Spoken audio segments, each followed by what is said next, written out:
Line Arabian dates. இப்போ அது line லயனா டே. இது தரும் ஆரோக்கியம் இயற்கையானது. லயன் லயனா பிரீமியம் டேட்ஸ். எந்த சமையலும் ருசி தேடும் ரகசியம். 20 ரூபாய். குக்கர் விசில மறந்து உணவு வீணாகி போச்சா? இனி அந்த கவலையே வேண்டாம். வழங்குகிறோம் உலகின் முதல் விசில் கவுண்டர் குக்கர், புதிய அல்ட்ரா குரோனோ. அல்ட்ரா என்றால் ஆரோக்கியம்.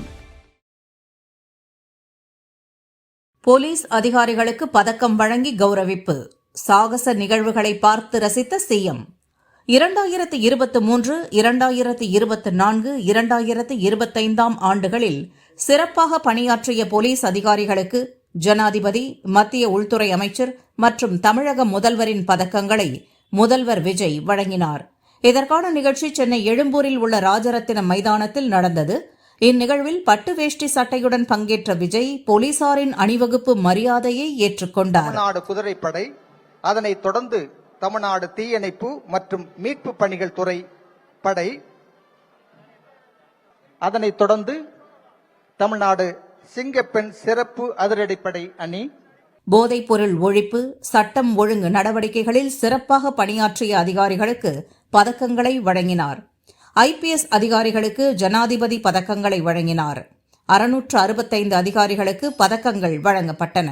The medal for the meritorious service for the year 2024 is being presented to Thiru M. Stephen.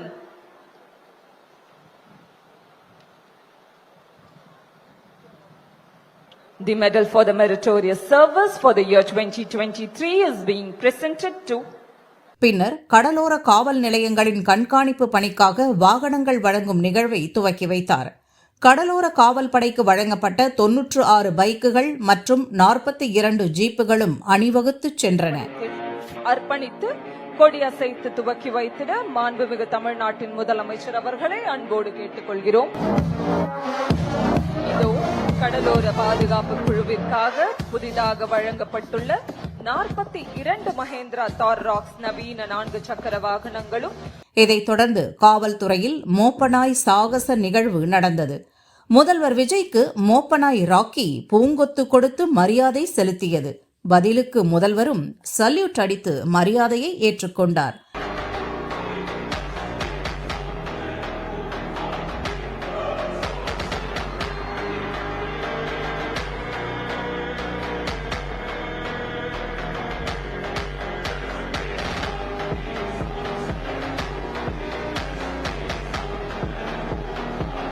மோப்ப நாய்களின் சாகச நிகழ்வை கண்டு ரசித்தார்.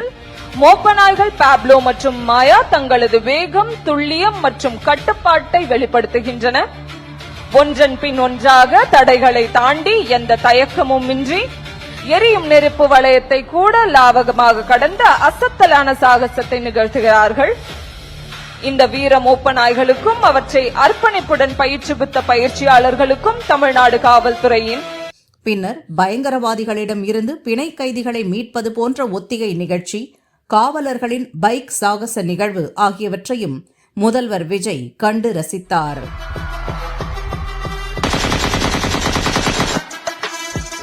இது மோப்ப நாய்களின் ஒழுக்கம் மற்றும் துல்லியத்தின் சிறந்த எடுத்துக்காட்டு. இதற்கிடையில் ஹவுஸ் இன்டர்வென்ஷன் டீம் ஒன்று கமாண்டோக்கள் ஃபைபர் ஆப்டிக்கல் கருவியின் மூலம் உள்ளிருக்கும் நிலைமையை உறுதி செய்கின்றார்கள். 5 தொகுதி இடைத்தேர்தல் தடையை நீட்டித்தது ஹைகோர்ட். தமிழகத்தில் முதல்வர் விஜய் போட்டியிட்டு வென்ற பின் ராஜினாமா செய்த திருச்சி கிழக்கு மற்றும் கரூர், விராலிமலை, பெருந்துறை, அம்பாசமுத்திரம் ஆகிய 5 தொகுதிகள் காலியாக உள்ளன. இந்த 5 தொகுதிகளிலும் தேர்தல் வழக்குகள் நிலுவையில் உள்ளன. எனவே இந்த தொகுதிகளுக்கு இடைத்தேர்தல் நடத்த தடை விதிக்க வேண்டும். தேர்தல் அறிவிப்பை தேர்தல் கமிஷன் வெளியிடக்கூடாது என கோரி சென்னை ஹைகோர்ட்டில் பாளையங்கோட்டையைச் சேர்ந்த வெங்கடாச்சலபதி என்பவர் பொதுநல வழக்கு தொடர்ந்திருந்தார். வழக்கை விசாரித்த ஹைகோர்ட், தேர்தல் கமிஷன், மத்திய அரசு, சட்டசபை செயலர், MLA பதவியை ராஜினாமா செய்த முதல்வர் விஜய், MR விஜயபாஸ்கர், C விஜயபாஸ்கர், ஜெயக்குமார், இசக்கி சுப்பையா ஆகியோர் 3 வாரங்களில் பதிலளிக்க வேண்டும். அதுவரை தேர்தல் அறிவிப்பை வெளியிடக்கூடாது என விசாரணையை இன்று ஜூலை 31ஆம் தேதிக்கு தள்ளி வைத்திருந்தது. இந்நிலையில் இவ்வழக்கு இன்று பட்டியலிடப்பட்டு இருந்தாலும் விசாரணைக்கு வரவில்லை. அதனால் மனுதாரர் தரப்பில் வழக்கு நீதிமன்றத்தின் கவனத்துக்கு கொண்டு வரப்பட்டது. இதையடுத்து தலைமை நீதிபதி, தர்மாதிகாரி நீதிபதி அருள்முருகன் ஆகியோர் அடங்கிய அமர்வு வழக்கில் ஏற்கனவே தேர்தல் கமிஷனுக்கு விதிக்கப்பட்ட தடையை ஆகஸ்ட் 24ஆம் தேதி வரை நீட்டித்தனர். பின்னர் அன்றைய தினமே அடுத்த விசாரணைக்கு எடுத்துக்கொள்வதாகவும் கூறினர். செந்தில் பாலாஜியை கைது செய்யக்கூடாது, டாஸ்மாக் ஊழல் வழக்கில் திருப்பம். தவிக எம்எல்ஏக்களிடம் குதிரை பேரம் நடத்திய வழக்கில் திமுக முன்னாள் அமைச்சர் செந்தில் பாலாஜி, அவரது தம்பி அசோக் மீது வழக்கு பதியப்பட்டது. இந்த வழக்கில் நிபந்தனை முன்ஜாமீன் பெற்ற இருவரும் திருவல்லிக்கேணி போலீஸ் ஸ்டேஷனில் காலை மாலையில் ஆஜராகி கையெழுத்து போட்டு வந்தனர். 2 நாட்களாக செந்தில் பாலாஜி செல்லவில்லை. டாஸ்மாக் ஊழல் வழக்கில் சிக்கியதால் தான் அவர் ஆஜராகவில்லை என கூறப்படுகிறது. திமுக ஆட்சியில் செந்தில் பாலாஜி மதுவிலக்கு அமைச்சராக இருந்தபோது டாஸ்மாகில் பல கோடி ரூபாய் ஊழல் நடந்ததாக லஞ்ச ஒழிப்பு போலீசார் அவர் மீது வழக்கு பதிந்துள்ளனர். இந்த வழக்கில் முன்ஜாமீன் கேட்டு ஹைகோர்ட்டில் செந்தில் முறையிட்டார். அவரது மனு தள்ளுபடி செய்யப்பட்டது. இதை எதிர்த்து சுப்ரீம் கோர்ட்டில் அப்பீல் செய்தார். முன்ஜாமீன் கிடைக்காத நிலையில் டாஸ்மாக் ஊழல் வழக்கில் கைது செய்யப்படலாம் என பயந்து திருவல்லிக்கேணி ஸ்டேஷனில் செந்தில் பாலாஜி ஆஜராகவில்லை என தெரிகிறது. முன்ஜாமீன் மனு மீதான விசாரணை சுப்ரீம் கோர்ட்டில் இன்று நடந்தது. அரசியல் காழ்ப்புணர்ச்சி காரணமாக தம் மீது வழக்கு போடப்பட்டிருப்பதாக செந்தில் பாலாஜி தரப்பில் வாதிடப்பட்டது. டாஸ்மாகில் பல கோடி ரூபாய் ஊழல் நடந்திருப்பதற்கான வாய்ப்பு இருக்கிறது. விசாரணைக்கு ஒத்துழைக்காமல் இழுத்தடிப்பார். அவருக்கு முன்ஜாமீன் தரக்கூடாது என அரசு வாதிட்டது.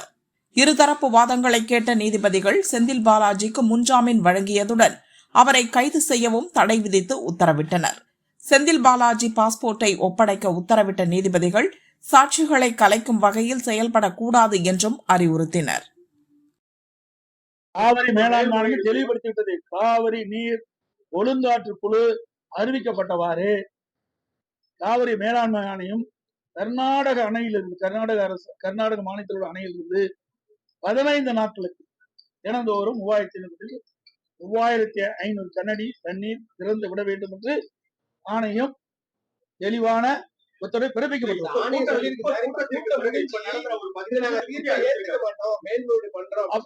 சரி, இப்படி இருக்கின்ற நிலையில இப்ப 80 டிஎம்சி தண்ணி கர்நாடக அணையில் இருக்குது. இந்த சூழ்நிலையை தண்ணி கொடுக்க மறுக்கிறாங்க. அப்படி மேகதாதுவில் அணை கட்டப்பட்டு விட்டால் குடிப்பதற்கு கூட தண்ணீர் இல்லாம போயிடும் தமிழ்நாட்டில். அதனாலதான் நாங்க சொல்றோம், சட்ட ரீதியாக ஏற்கனவே உச்ச நீதிமன்றம் அளித்த தீர்ப்பின்படி காவிரியின் குறுக்கே எந்த ஒரு திட்டத்தை நிறைவேற்றப்பட வேண்டும் என்றாலும் கீழ்ப்படுகை மாநிலத்துடைய அனுமதி இல்லாமல் மேல்படுகை மாநிலம் எந்த ஒரு திட்டத்தை மேற்கொள்ளக்கூடாது என்று தெளிவான தீர்ப்பை உச்ச நீதிமன்றம் வழங்கி இருக்கிறது. அதைத்தான் நாம் வலியுறுத்திட்டு இருக்கிறோம். அதே மாதிரி தமிழகத்தில் இருக்க டெல்டா பகுதியில கடும் வறட்சி இருக்கு. அவர் இந்த கர்நாடக முதலமைச்சரை கூப்பிட்டு வந்து விஜய் இந்த மாதிரி இது எதுக்கு தேவை?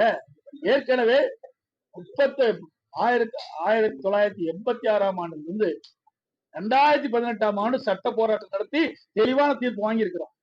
உச்ச நீதிமன்றத்துல தமிழ்நாடு அரசின் சார்பாக 13 நாட்கள் வாதம் நடைபெற்றது. கேரளா மாநிலத்தில் கர்நாடக மாநில சார்பாக 9 நாட்கள் விவாதம் நடைபெற்றது. கேரளா மாநில சார்பாக 3 நாட்கள் விவாதம் நடைபெற்றது. பாண்டிச்சேரி 1 நாள் நடைபெற்றது. நடுவர் மன்ற தீர்ப்பை ஒட்டி உச்ச நீதிமன்றம் அழகான தீர்ப்பை கொடுக்கப்பட்டுவிட்டது. இந்த தீர்ப்பு 15 ஆண்டுகளுக்கு செல்லும். அப்படி இருக்கின்ற பொழுது ஏன் மீண்டும் மீண்டும் இந்த பிரச்சனையை உருவாக்கி கொண்டிருக்க வேண்டும்? இன்றைக்கு கர்நாடகத்தில் இருக்கின்ற யார் முதலமைச்சராக வந்தாலும் தமிழ்நாட்டுக்கு தண்ணீர் கொடுக்க மறுப்பது வன்மையாக கண்டிக்கத்தக்கது.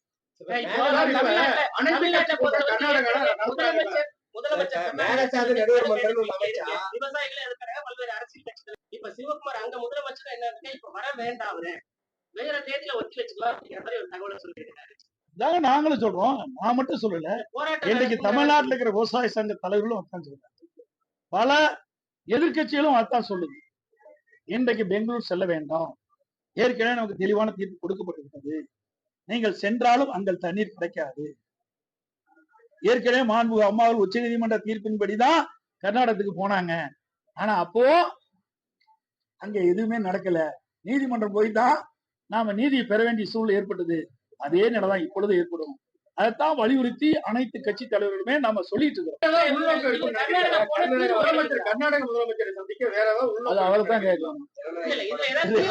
திரு ஜோசப் விஜய் அவர்களை தான் கேட்கணும். அதாவது இது அவரு தண்ணி திறக்கிறதுக்கே அனைத்து அரசியல் கட்சி தலைவர் கூட்ட வேணும் கூட்டுறாரு. ஆனா இங்க இருக்கிற முதலமைச்சர் நான் மட்டும் இல்ல, அனைத்து இந்திய அண்ணா திராவிட கழகம் மட்டும் இல்ல, இன்றைக்கு பல அரசியல் கட்சி தலைவர்களும் இந்த மேகதாது பிரச்சனை குறித்து ஒரு விரிவான விவாதம் நடக்க வேணும், விரிவான கருத்து பரிமாற்றம் செய்ய வேண்டும். அதற்காக இந்த அரசாங்கம், டிவிக்கு அரசாங்கம் அனைத்து அரசியல் கட்சி தலைவர்களும் அழைத்து நீங்க ஒரு கருத்தை கேளுங்க. அதோட தமிழ்நாட்டுக்கின்ற டெல்டா மாவட்டத்தில் இருக்கின்ற முக்கிய அரசியல் கட்சி விவசாய சங்க தலைவர்களையும் அழைத்து கருத்தை கேட்டு சட்ட வல்லுநரோடு கலந்து ஆலோசித்து ஒரு நல்ல முடிவை எடுக்க வேண்டும் தான் நாம் வற்புறுத்தோம். ஆனா இது எதையுமே அவர்கள் எடுத்துக்கொள்ளவே இல்லையே, பொருட்படுத்தவே இல்லையே. எல்லா விஷயத்திலும் ஒரு முதலமைச்சர் மௌனம் காக்குறாரு, இதை எப்படி பாக்குறீங்க? நீங்க ஒரு முதலமைச்சர் இருக்கீங்க. மௌன புரட்சி செய்வதிலே வல்லவர் என்றுதான் நான் பார்க்கிறேன். வேற என்ன சொல்ல முடியும்? ஒரு முதலமைச்சர் பொறுப்பு கொடுக்கப்பட்டிருக்கிறது, அவர் பொறுப்பை உணர்ந்து செயல்பட வேண்டும். எவ்வளவு பெரிய பொறுப்பு! 8 கோடி தமிழ் மக்களுடைய வாழ்வாதாரத்தை பாதுகாக்கக்கூடிய பொறுப்பு முதலமைச்சர். ஒரு தமிழகத்தில் ஒரு பிரச்சனை வருகின்ற பொழுது, அது உணர்வுபூர்வமான பிரச்சனை வருகின்ற பொழுது, அது வறட்சி நிலைமை கொண்டு இருக்கின்ற பொழுது, இந்த மாதிரி பிரச்சனை வருகின்ற பொழுது உன்னிப்பாக கவனித்து பல அரசியல் கட்சி தலைவர்கள் சொல்கின்ற கருத்தை உள்வாங்கி அதற்கு ஏற்றவாறு இந்த அரசு செயல்பட்டா ஒரு நல்ல அரசு. ஆனா ஏண்டா விதமா செயல்பட்டு கொண்டிருப்பது வருத்தம் அளிக்குது.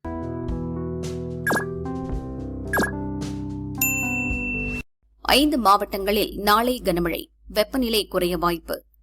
தமிழக கடலோர பகுதிகளில் கீழ்மட்ட வளிமண்டலத்தில் ஒரு பலவீனமான காற்றழுத்த தாழ்வு பாதை நிலவுகிறது. சராசரி கடல் மட்டத்தில் தெற்கு குஜராத் முதல் வடக்கு கேரளா வரை ஒரு காற்றழுத்த தாழ்வு பாதை நிலவுகிறது.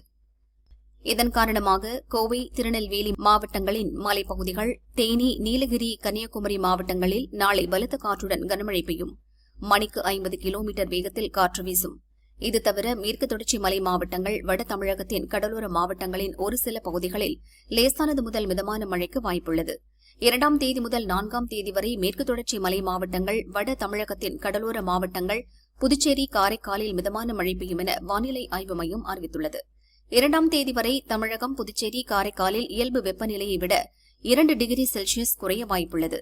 4ஆம் தேதி வரை தென் தமிழக கடலோர பகுதிகள், மன்னார் வளைகுடா, குமரிக்கடல் பகுதியில் தென்மேற்கு வங்கக்கடலில் பலத்த சூறைக்காற்று வீசும் என்பதால் மீனவர்கள் கடலுக்கு செல்ல வேண்டாம் என அறிவுறுத்தப்பட்டுள்ளனர். ஜூன் 1 முதல் ஜூலை 31ஆம் தேதி வரை தமிழகம், புதுச்சேரியில் வழக்கமாக பெய்யும் சராசரி மழை அளவை விட இம்முறை 21% குறைவாக பெய்துள்ளதாகவும் வானிலை ஆய்வு மைய அறிக்கையில் கூறப்பட்டுள்ளது. எதிர்க்கட்சி எம்பிக்கள் தொடர் அமளி, முடங்கியது பார்லிமெண்ட். सदन को चलने दें। प्रश्नकाल प्रियंका जी का भी आज प्रश्नकाल में जन्म और मृत्यु रजिस्ट्रेशन संशोधन विधेयक सदन नहीं चलाना चाहते। सभा की कार्यवाही सोमवार दिनांक 3 अगस्त 2026 को प्रातः 11 बजे तक के लिए स्थगित की जाती है. பார்லிமெண்டில் மழைக்கால கூட்டத்தொடர் ஜூலை 20ஆம் தேதி துவங்கியது. தொடக்க நாள் முதல் பல்வேறு விவகாரங்கள் தொடர்பாக எதிர்க்கட்சி எம்பிக்கள் தொடர் அமளியில் ஈடுபட்டு வருகின்றனர். இந்நிலையில் இன்று காலை 11 மணிக்கு லோக்சபா கூடியதும் டெல்லி போராட்டத்தில் இளைஞர்கள் மீதான தடியடி சம்பவம் உள்ளிட்ட விவகாரங்கள் தொடர்பாக எதிர்க்கட்சி எம்பிக்கள் கோஷம் எழுப்பி அமளியில் ஈடுபட்டனர். அந்த விவகாரத்தில் மத்திய உள்துறை அமைச்சர் அமித் ஷா விளக்கம் அளிக்க வேண்டும் என கோஷம் எழுப்பினர். சபாநாயகர் ஓம் பிர்லா பலமுறை எச்சரித்தும் எம்பிக்கள் கண்டுகொள்ளாமல் தொடர் அமளியில் ஈடுபட்டதால் சபையில் கூச்சல் குழப்பம் நிலவியது. இதையடுத்து அவை மதியம் 12 மணி வரை ஒத்திவைக்கப்பட்டது. மீண்டும் கூடியபோது எதிர்க்கட்சி எம்பிக்கள் தொடர் முழக்கத்திற்கு மத்தியில் பிறப்பு மற்றும் இறப்பு பதிவு திருத்த மசோதா சபையில் விவாதமின்றி நிறைவேறியது. 1969ஆம் ஆண்டின் பிறப்பு மற்றும் இறப்பு பதிவு சட்ட திருத்தத்தை நோக்கமாக இந்த மசோதா கொண்டுள்ளது. பின்னர் எதிர்க்கட்சி உறுப்பினர்களின் தொடர் அமளி காரணமாக சபை திங்கட்கிழமை வரை ஒத்திவைக்கப்பட்டது. संसद के परिसर में मुझे कई मान्य सदस्यों ने मिलकर और लिखकर दिया है कि संसद भवन और संसद परिसर की पवित्रता बनी रहनी चाहिए, मर्यादा बनी रहनी चाहिए. आप सदन नहीं करना चाहते, सदन की कार्रवाई आज 12 बजे तक के लिए स्थगित की जाती है. இதேபோல் இன்று காலை 11 மணிக்கு ராஜ்யசபா கூடியதும் எதிர்க்கட்சி எம்பிக்கள் கடும் அமளியில் ஈடுபட்டதால் சபை நாள் முழுவதும் ஒத்திவைக்கப்பட்டது. சனி ஞாயிறு விடுமுறை என்பதால் மீண்டும் இரு சபைகளும் ஆகஸ்ட் 3ஆம் தேதி காலை 11 மணிக்கு கூடும்.